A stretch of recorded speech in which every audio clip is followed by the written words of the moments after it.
Hello Internet and welcome back to the Major League Gaming Winter Championships. This is Championship Sunday and Tumba, we are watching EGHuk versus Socke. What a close fourth game.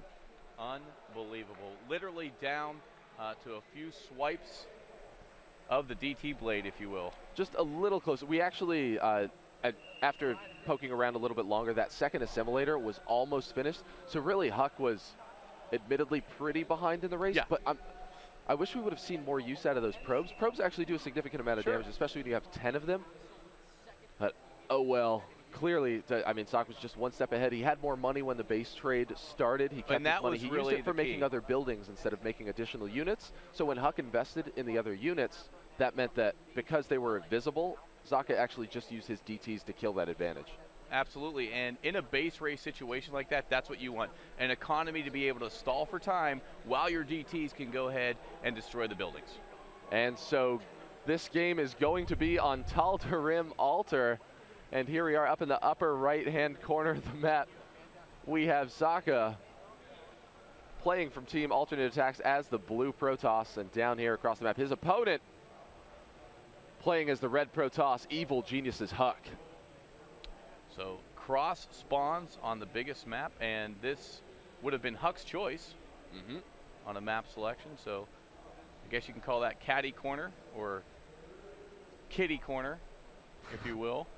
And there's EGHuk reliving that game in his brain. Oh man, how silly would that be, expecting your opponent to be revealed and then it just never happens, so you're actually just confused? Yeah, at that point you don't know to even look for the Nexus. No, you're starting to blame Blizzard, like there's a bug in the game. What's going on here? Why is he not being revealed? Did he put in some kind of code? And then you actually just find out it's your fault. Oh no, wait. Silly. No, you know what? He had 1,000 minerals left. Oh, you built a Nexus. I was surprised by the cybernetics core choice. I think, right? Because that could have just been another 2 assimilators wherever he wanted. I think at that point it was just, I have to build something. I have to build something with hit points. I need to survive long enough. Yeah, and you just start clicking any probes that you have, placing buildings wherever you can. Exactly. And then all of a sudden the calm sets in when you realize, oh my gosh, he can't place a Nexus, but I did. Yeah, that was the best. You can rest assured, Rob, that Socke felt extremely confident when he realized EGHuk did not have enough to rebuild a Nexus.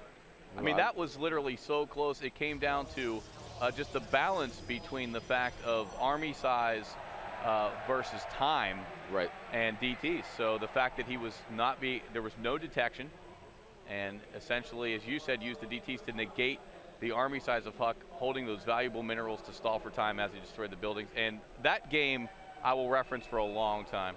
Yeah, that race got really interesting. I think that EGHuk keeping almost all of his units in one place, right? Because he sent all of the units into the base. As soon as you realize that your opponent doesn't have much of an army left anymore, that's really your opportunity to kind of start splitting things, right? Because you need stuff not next to each other. We just saw all of his visible units get taken down one by one. Now, once again, certainly, even the probes trying to exit, evacuate, they were getting taken out as well. And as you stated, Rob, you made a good point in saying, you know, probes do good damage. They do solid damage, especially when they can get a full surround. And again, credit to Socke for hiding that Nexus and not allowing it to be seen. It was a good spot. It was a good spot to place it for sure. You always see players, well, sometimes put it in like just another base. Yeah, thinking that, that's the common, you're right. I'll build a base and I'll totally be able to mine again. It's like, no. I'm going to re-macro here. Just hide it. Like, yeah, no, absolutely the right call there out of Socke. And you know, both of these players once again opening up with the 3 stalker push standard, because it's so safe. When you have good enough control, you do it. And EGHuk taking out the first blood there. Socke does find out where EGHuk is, but his probe is eliminated. Well, there was a clear choice. There was a clear reason, rather, Rob, why EGHuk chose this map. I mean, it's one of those things that's going to come down. There's no ramp, and it's going to be a control thing. And he is saying right now to Socke, all right, let's just go at it in the center of the ring, toe-to-toe. We're going to bring this down to who can control their units better. Right, which is, that's obviously where EGHuk wants to be, man. What else do you do with top 3 control? And EGHuk is actually taking a semi-significant supply lead here. We see Socke moving out some of his units as well. He's following up with some more stalkers. Of course, Warp Gate is just about to finish, and now EGHuk is beginning to move out. Oh, wow, we actually see this probe over here, and it may turn the tide of battle, but of course Huck has a second Stalker already, not taking any of that hull damage quite yet onto that Stalker. Even a little bit of shields left on him. He'll be just fine as those shields regenerate. Now, you know, I gotta say, if Socke can take this game off of Huck on the map that he chose under his conditions that he wanted, then it's a huge confidence booster, and it might even be able to even slightly rattle Huck a little bit. So this is a key game, obviously. Oh, wow. So both of the players have finished up Warp Gate, and Socke is following up with a 4-gate as well. Let's actually double check on the Warp Gate count over here. So, wow, Huck actually only has 3 gates out, whereas we see Socke with 4. There's a bit of a melee happening out here now, and the assault has begun currently. Oh, Socke is just getting outclassed just a little bit. He just has more units where he had to warp in his additional Stalkers, is currently costing him this fight. Yeah, and as you can see right now, this is exactly what Huck wanted. Huck wanted to engage him in a match where it was Stalker on Stalker, and his, as you said, top 3 control, referencing his quote from earlier in the year, comes into play. Uh-oh, and now Socke being very smart about this. He knows that there has to be a way to come in. Oh, wow, Huck's pylon placement is just spot on. He's going to be able to pick off those last 2 Stalkers, but he's going to have to wait a little bit until he's able to get these Zealots out of his base. Oh, wow. Eliminating one of those pylons. Down the gateway, so great job there going ahead and focusing down that pylon. Of course, without that pylon, Rob, Gateway's unable to produce. That's right, and so Huck needs to get over here and do the same. Huck taking the initiative and just moving over all of his probes. If he's able to get over here and fight, maybe he'll have a superior enough army to take this game. Yeah, that is a veritable choo-choo train of probes on the way right now. As you can see, another tense situation. Once again, getting into the base race. Now this time, Socke desperately trying to mine up that 300 mineral mark, but Huck knows where the money is. He knows that it's time. You just have to kill all of those probes, and then he'll be in a much better situation. Now back over at Huck's base, the carnage continues over here as well. The Nexus has fallen. He's trying to use the Zealots to wrap it up, but now Socke must be sweating, worrying about this loss, because he just does not have a big enough army to deal with this. Huck has over double his supply. He also just has so many probes helping him deal the damage. Yeah, and Huck, there you can see the Nexus will fall first for Huck, but it's just the fact that he's got so many more units right now, Rob. Yeah, and he even just he's got a significant number of buildings back here as well. You can just see the DPS is really adding up for Huck. That superior armor size. Currently minerals for, actually. So Socke actually just doesn't, he has 2 probes left. Okay, so another situation where Socke has to be careful. And this is an awfully big map, a lot of areas to hide things. However, once you lose your Nexus, it won't matter. Yeah, right. Exactly. So neither of them have that Nexus. So things are going to be revealed, and then it's going to turn into a dance of how many units you can leave defending and how many units you can attack with. It's a StarCraft tango, if you will. Yes, it definitely is. Now, this is actually intelligent from Huck. He can actually wait until something happens to this assimilator and just rebuild elsewhere. If you just hide a couple of those extra probes at other bases, you can reactively respond to wherever your enemy puts their army.